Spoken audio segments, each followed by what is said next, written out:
Bueno, buenas tardes o buenos días, todavía buenos días. Gracias por venir a esta presentación del el último libro de Isabel, ya la conocéis, casi todo el mundo la conoce. Se llama ¿Cómo gestionar en tu vida a los depredadores emocionales?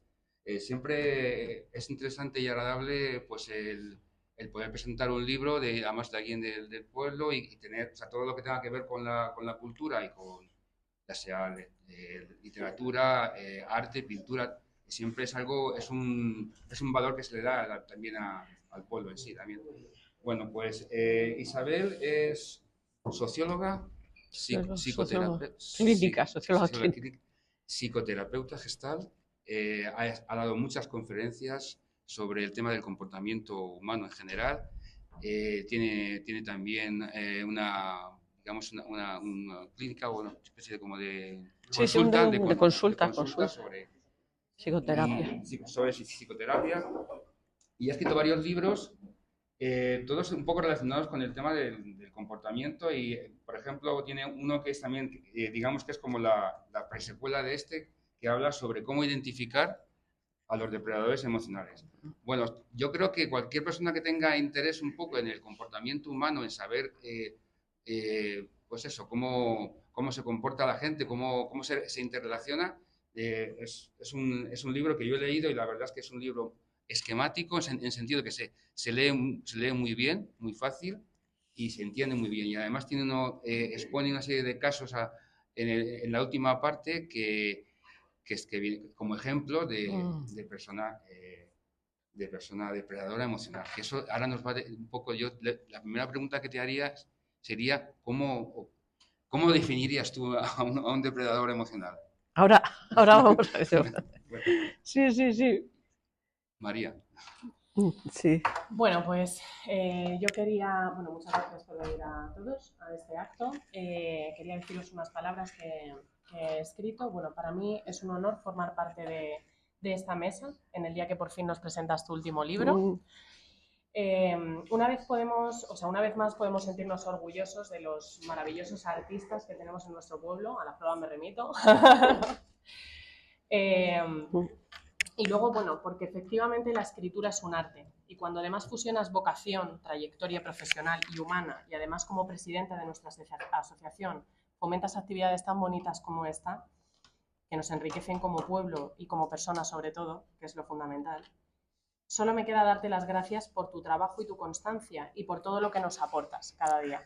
Gracias. Porque a veces solo necesitamos protegernos, cuidarnos y velar primero por nosotros mismos. Y esta obra nos va a ayudar a desenmascarar a esos lobos con piel de cordero, ¿no?, que tenemos infiltrados, como esta portada tan maravillosa que viste tu libro, ¿no?, y que tanto daño nos han hecho y nos harán si le seguimos dejando, eso está claro. Gracias, Isabel, por hacer de tu pasión un aprendizaje para todos nosotros. Gracias, María. Vale, pues voy a presentar. Os voy a contar lo que os he dicho, 4 pinceladas y sobre todo quiero hacer hincapié en cómo me acerco al mundo de los depredadores emocionales. Y a ver, yo llevo pasando consulta de psicoterapia 20 años y que ya es un tiempo.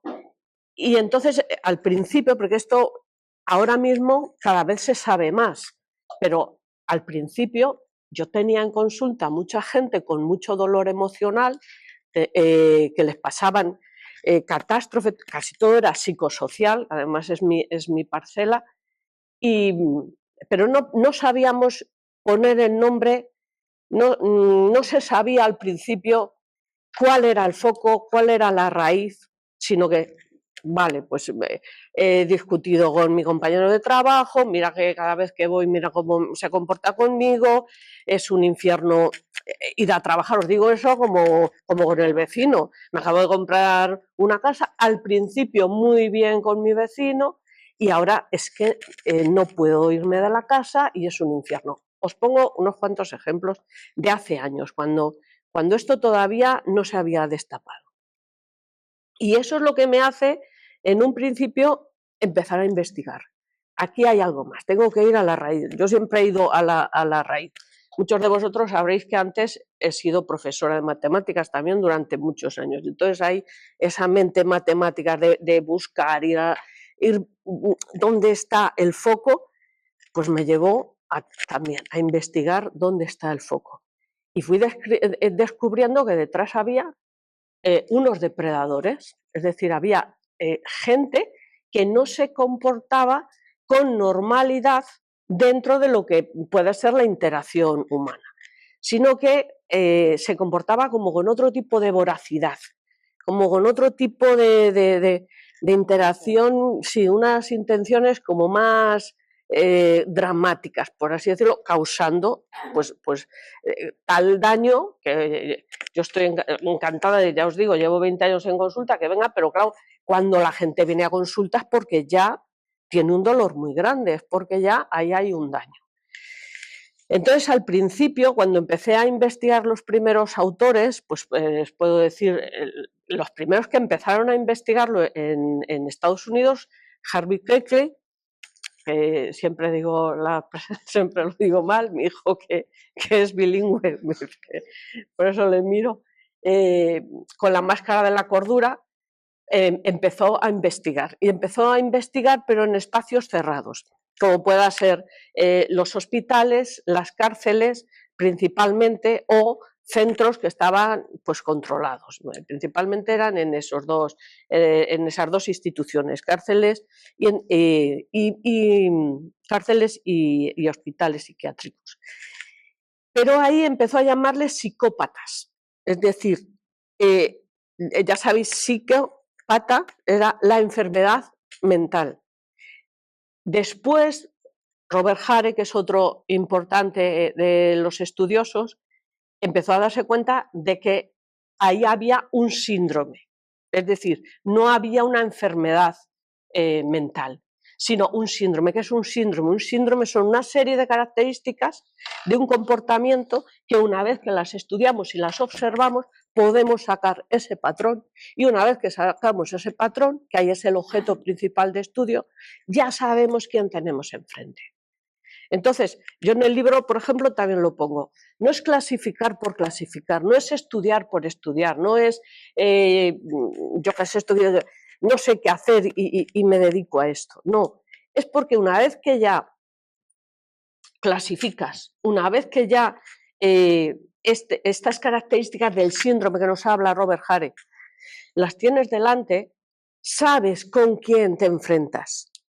Y cuando ya sabes con quién te enfrentas, ahí ya tienes herramientas para poder protegerte. ¿Lo veis? Entonces, claro, bueno, pues empecé ahí también investigando, y ahí me di cuenta de que yo misma he sido objeto de depredación emocional también cuando era jovencilla. Pues esto de que sales con una persona y se comporta de una manera que al final dices, yo no tengo por qué aguantar esto, pero eso... ¿no? En el método científico. Claro, o sea, eso, cuando te das cuenta y dices, ostras, pues cuando salí con esta persona, que la verdad que dure poco, porque tal, pero dije, yo esto no puede ser. Claro, luego retrocediendo, dije, es que me ha pasado a mí. Y luego después, ya una vez que había hecho estos estudios, estas investigaciones, también me encontré con un caso bastante brutal, que ahí lo nombro en el libro, pero no doy más datos, pues porque hay que preservar, yo siempre preservo mucho las intimidades, y que cada persona no tiene por qué desnudarse o yo desnudar a la gente, porque, por ejemplo, en la segunda parte del libro, que es de relatos reales, que es lo que decía Víctor, cambió todo, o sea, cambió nombres, cambió género incluso, y lo que hago es cambiar muchas características para preservar siempre intimidades. Entonces, bueno, pues principalmente me acerco a este estudio ya hace unos cuantos años. Ahora mismo, de cuando yo empecé, que además solo se llamaban psicópatas, y ahí está la desinformación social de, parece que los psicópatas, claro, ¿qué nos viene de Estados Unidos? ¿Qué información nos viene? ¿Qué pensamos que son los psicópatas? Cuando Cuando tú escuchas la palabra psicópata, el criminal, o sea, tú ves ahí a una persona malvada con el cuchillo lleno de sangre, ¿no? Una cosa así. Y para nada, claro, eso nos viene pues de toda la iconografía de Estados Unidos, que es que nos lo venden así, escucha. Psicosis, ¿no? Claro, psicosis, ¿verdad? La psicosis ahí con el cuchillo, sí, sí. Y además, pues la gente confunde psicosis con psicópata. O otras series de enfermedades mentales también con psicopatía, y para nada. Luego está Iñaki Piñuel, que es uno de los referentes también españoles, que los llama psicópatas integrados. Yo, por ejemplo, los llamo sociópatas domésticos. Yo, como socióloga clínica, psicosocióloga, al hacer ese estudio y esa unión, digo, es que son sociópatas domésticos, es decir, es que lo puedes tener en tu casa, domésticamente. O sea, puede ser tu marido, puede ser tu hijo, puede ser tu madre o tu padre, o como os he dicho antes, tu vecino o incluso un amigo, es decir, una amiga. Tienes ahí amistades de mogollón de años, pero dices, sí, pero siempre hay algo que esta persona me tiene que meter ahí la pullita. Siempre cuando termino de estar con esta persona, ostras, salgo con un... Sí, bueno, esos son los tóxicos, ¿verdad? Que lo pongo ahí también, pero sales ahí como con una cosa que no te llena, no te dan... Algo pasa ahí y no sabes qué. Y entonces de ahí, pues estas diferentes denominaciones. Que yo, por ejemplo, incluso en consulta, cuando alguien me está diciendo una serie de características que además van como de libro, digo, esta mujer o esta persona ha estudiado a Robert Hare, por poner a Vicente Garrido, otro de los grandes, que se le conoceréis más. Entonces llega alguien en consulta, empieza a contarme características, y digo, este ha estudiado, no, lo está viviendo y me lo está describiendo. Y según me está describiendo, de manual, me está describiendo un psicópata integrado o sociópata doméstico. Pero no puedes decir a esa persona, estás en interacción con un psicópata, porque se te puede asustar.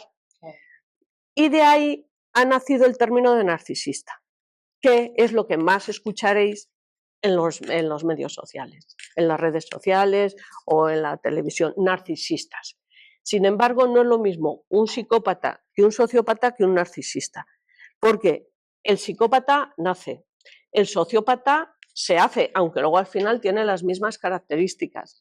Y el narcisista, de hecho, el narcisismo se llama trastorno narcisista de la personalidad. ¿Qué quiere decir? Que el narcisista sí tiene un trastorno.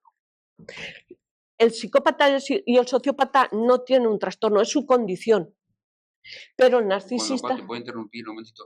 Si es su condición, es curable. Porque, no, es que no, si es su condición, no es curable. O sea, es su naturaleza. No tiene que... Os puedo poner el ejemplo de... A ver, entenderme, no quiero poner... Porque yo respeto todas las tendencias sexuales, pero yo os puedo poner, por ejemplo, el tema del homosexual, que antes decían, como es homosexual, le tratamos y se lo quitamos, ¿verdad? La homosexualidad. No, es su condición, respétale. A ver, este caso es su condición. Si yo le respeto, pero yo no voy a tener un cocodrilo como animal de compañía. No sé si me entendéis. El narcisista es el amor de uno mismo, no. A uno mismo y por uno mismo sí. Poder a los demás. Querer, o sea, pero es que en el fondo el narcisista no se quiere, que ahí está la profundidad del estudio. O sea, en el fondo el narcisista, que es un trastorno, tiene grandes problemas de quererse, o sea, no se quiere, de tal manera que necesita, como si dijéramos, o sea, hablando sin claro, pero necesita machacar a su entorno todo lo que pueda, como para apoyarse en su entorno y poder él subirse a la chepa de los demás. ¿Pero por qué? Porque en el fondo no se quiere, no confía en sí mismo y hasta el punto de ser un trastorno. No, efectivamente. Os quiero definir lo que es un depredador, una definición más técnica. Porque bueno, pues ya os he contado que tanto psicópatas como sociópatas como narcisistas, no me he querido meter en este libro, que sí en el otro, en el de Manual para Identificar, que es Manual para Identificar a los Depredadores Emocionales, es más técnico. Y ahí sí, ahí me metí también con incluso la tríada oscura de la personalidad, maquiavelismo, sadismo. Aquí no, porque voy más que sea algo ágil, práctico, que ayude. No quiero que sea un libro de autoayuda, quiero que sea un libro de ayuda. Que cuando estés leyendo digas... Eso me suena algo. Eso me suena, claro. Tal. Y esto que me pasó... Efectivamente, o sea, es casi... Es un libro para tenerlo, no para decir, venga... a ver, no se le esté vendiendo, que igual también, pero no es un libro para decirme, déjamelo, lo leo y ahí está, ¿no? Porque tú tienes el libro y de buenas a primeras estás atravesando una mala temporada y voy a echarle un vistazo a esto, a características de esto, ¿sabéis? Y ahí lo tienes. O te cuenta una compañera de trabajo, mira, estoy saliendo con este chico y no sé, noto algo raro, no sé qué. Voy a ver estas características, voy a ver esto, y ahí ya la puedes aconsejar. Oye, mira a ver si estás con un depredador emocional.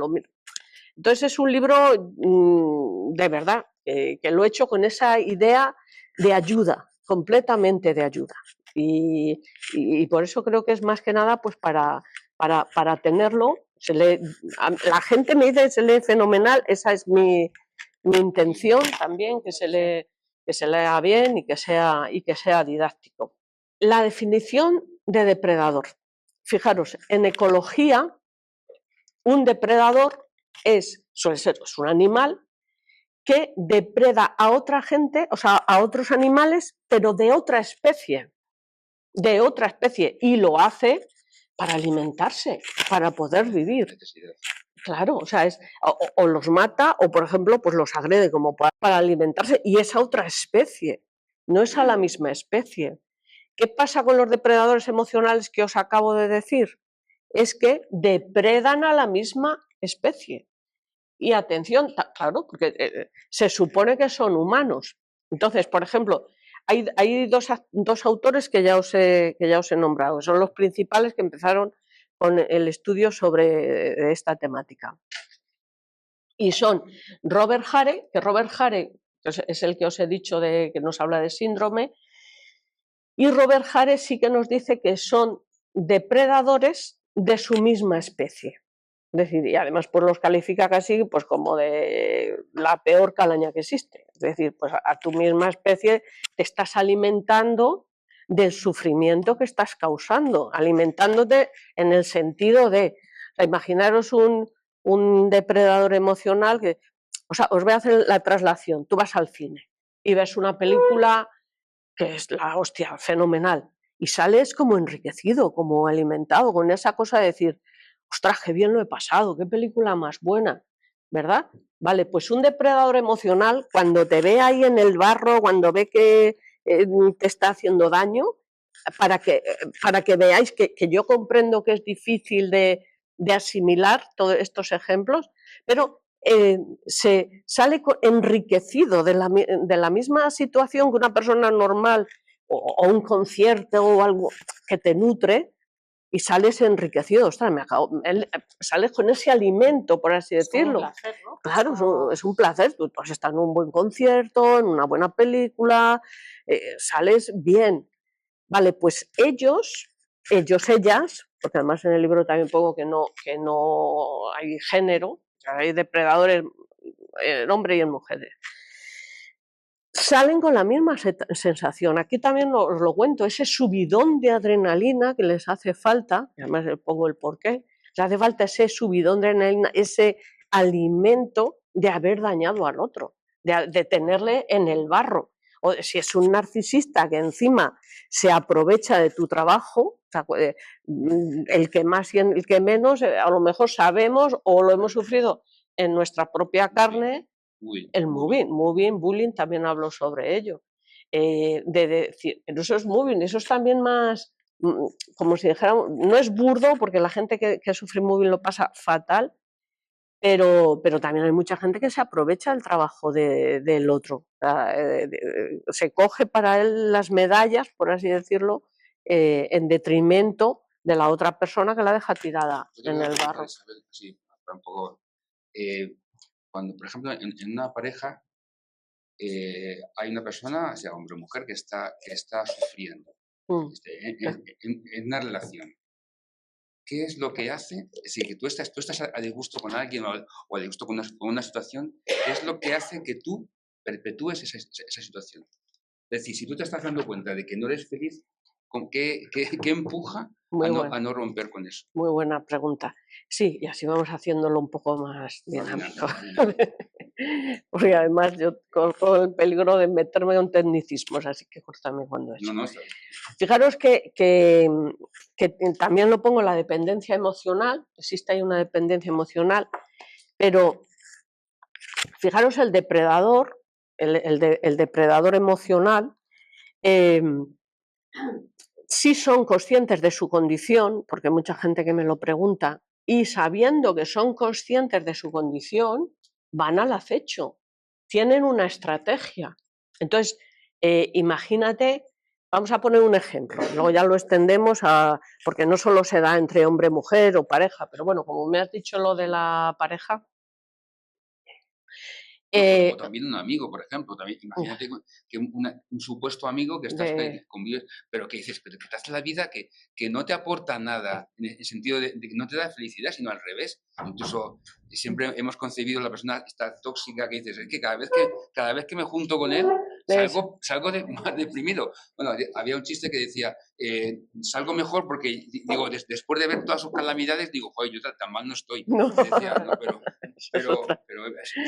sí, no, pero fijaros, vamos a separar un poco lo que es la gente tóxica, que además aquí en el índice de contenido no es índice numérico, pero si es un índice de contenidos, pues hago esa diferencia entre personas tóxicas, comportamientos emocionales normales o depredadores emocionales. Son tres diferencias que el libro comienza con ello para saber lo que os he dicho en un principio, quién tengo enfrente, y una vez que sepa qué tengo enfrente, pueda defenderme. Pero no quiero dejar de ponerte este ejemplo de una pareja. Entonces, en una pareja, vamos a fantasear un poquito. La chica conoce al chico y entonces es el amor de su vida. Es el amor, vamos, es que le lleva al cielo. O vamos, es que además es su alma gemela, que más se llama alma gemelización. Y es el no va más. Que si a la chica le gusta, que te voy a decir, las películas románticas, al que acaba de conocer también. Que si a la chica le gusta dormir hasta las 12, al que acaba de conocer también. Todo así. Que si le gusta que le regalen flores, le regala las mejores flores. Le dice todo ahí, hasta el poema de su vida. Dice, he encontrado el amor de mi vida. Dice.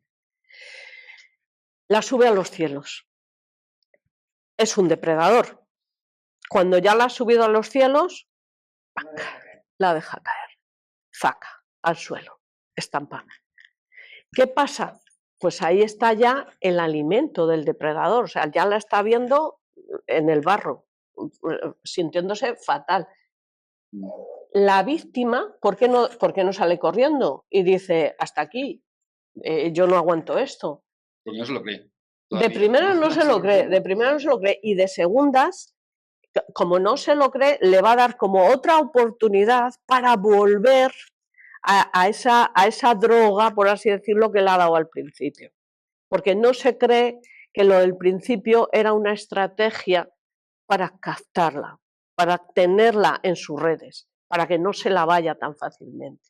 ¿Entendéis? Entonces, la víctima quiere volver otra vez para sentir esa maravilla que ha sentido, que no ha sentido con ninguna otra persona.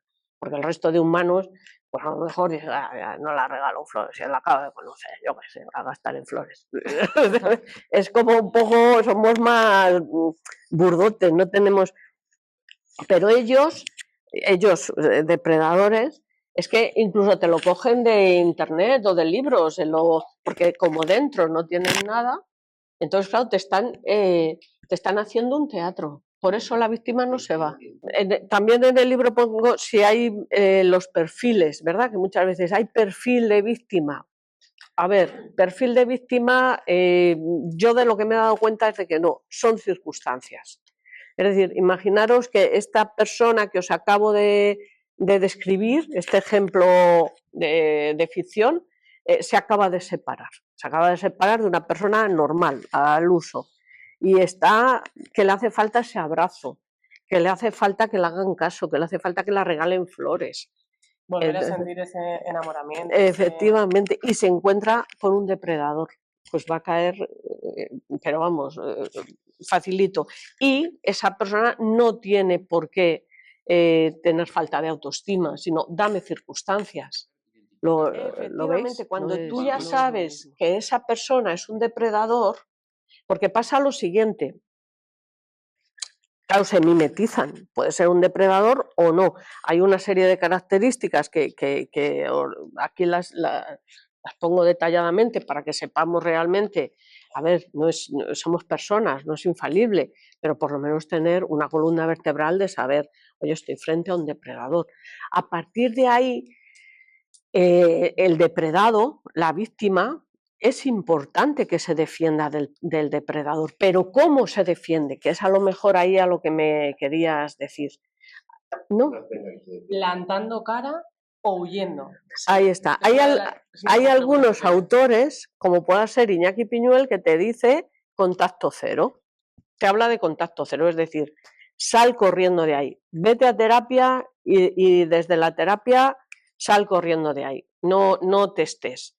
Que es muy difícil. Hay mucha gente que se está a lo mejor varios años hasta que pueden salir de ahí.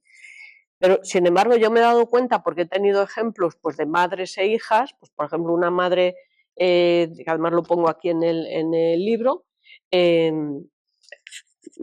que, claro, vivía solo con la hija, y la hija menor de edad. No puede salir corriendo. No puede salir corriendo. Entonces, ahí, una de las cosas que yo recomiendo es, aparte de poner líneas rojas, es también quitártelo de la cabeza. Quitarte, además lo pongo así, quitarte al depredador de la cabeza, ¿sabéis? Es una técnica, es un trabajo, no es algo fácil ni mágico, pero claro, tiene que ser con terapia, porque si no, no vas a poder, pero tienes que quitártelo de la cabeza, una de las recomendaciones. Y otra de las que es importante también, y yo creo que lo hablaba, no sé si contigo o con gente que me va preguntando, y es,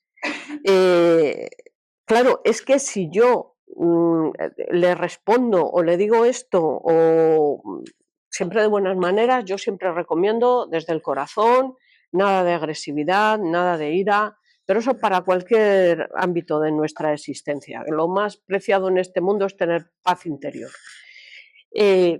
Pero dice, si yo le digo algo, le voy a hacer daño.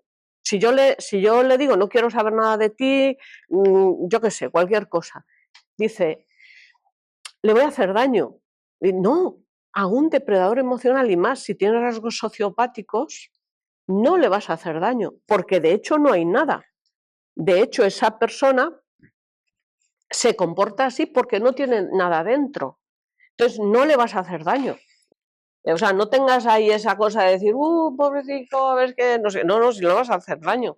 Ahora, si no es un depredador, es verdad, hombre, que contiento. Siempre yo, ya como persona, al margen del libro, que yo creo que también lo pongo, hay que ir con alegría en el corazón y con paz interior.